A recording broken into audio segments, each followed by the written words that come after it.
Andrew Pearce, who was at the time writing for The Times, just took me into one party, and there, as I came in, was Rebecca Brooks, and she said to me, "Oh, Mr. Bryant, it's after dark, shouldn't you be on Clapham Common?" At which her then-husband, Ross Kemp, said, "Shut up, you homophobic cow." Most people whose private lives become the stuff of a tabloid splash are far too embarrassed to fight back. But the former boss of Formula One did just that. Multi-millionaire Max Mosley had his enjoyment of sadomasochistic sexual pastimes exposed by the news of the world. He sued for the invasion of his privacy and won.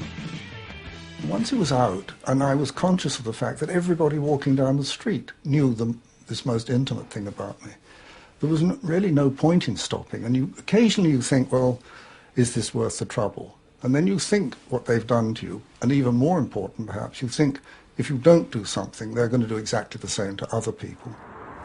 So he decided to help others to sue News International over phone hacking. If an ordinary person brings a case, they've got a mortgage and a house, even if they're very, very unlikely to lose, if they did lose, they might find themselves with a bill of 100, 200, 300,000 pounds. And that takes it out of the reach of a lot of people. So what I've done in some cases, I've said, if you do lose, I'm sure you won't, but if you do, I'll stand behind you, I'll meet that. So you've been covering people's risks in these cases? In some cases, yes. To what financial extent? Well, if everything went wrong, I'd probably be up for something between £2 and £3 million. The civil legal actions gradually revealed the names of more News of the World executives involved in phone hacking. Mr. Coulson, do you have any regrets? And Andy Coulson resigned, this time from number 10. The pressure was building. Now the police began a new investigation, and a succession of arrests have followed. And one by one, more and more people have been told that they too were the victims of phone hacking. Until one name changed everything. 13-year-old Millie Dowler went missing on her way home from school 9 years ago. During the search for Millie, the News of the World didn't just hack into her phone. Finding that her voicemail was full, messages were deleted to make room for more.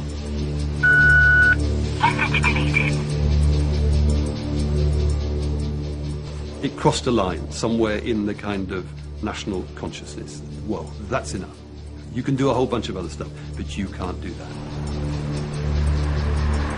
Millie's parents were told about the phone hacking by the police just before the recent trial of her killer.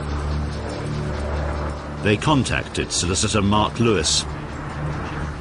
All of a sudden you could see the real human effect of parents who were clinging on to hope that their daughter was alive.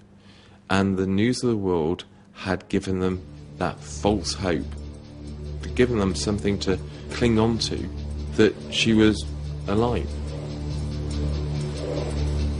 When you start hacking into the phone of a 13-year-old murder victim, even altering the evidence, deleting some of the messages and so on, that suddenly struck people as disgusting. Disgusting. And I think that was the end of it for the Murdoch empire.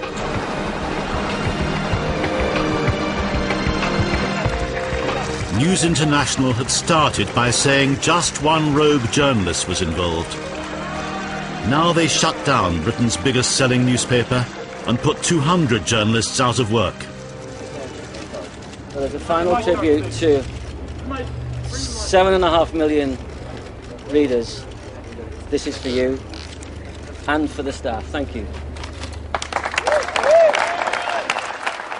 I thought it was just a despicable act, because there are great journalists and people who, been slaving away in the boiler room there, and they ended up losing their jobs, carrying the can, when frankly it should have been the people at the helm of the ship who should have got into trouble. But if that was meant to end the crisis from Rupert Murdoch's empire, it spectacularly failed. Rupert has no idea what to do, how to react, what to say. He lost control of the situation quite a while ago. Now the British political establishment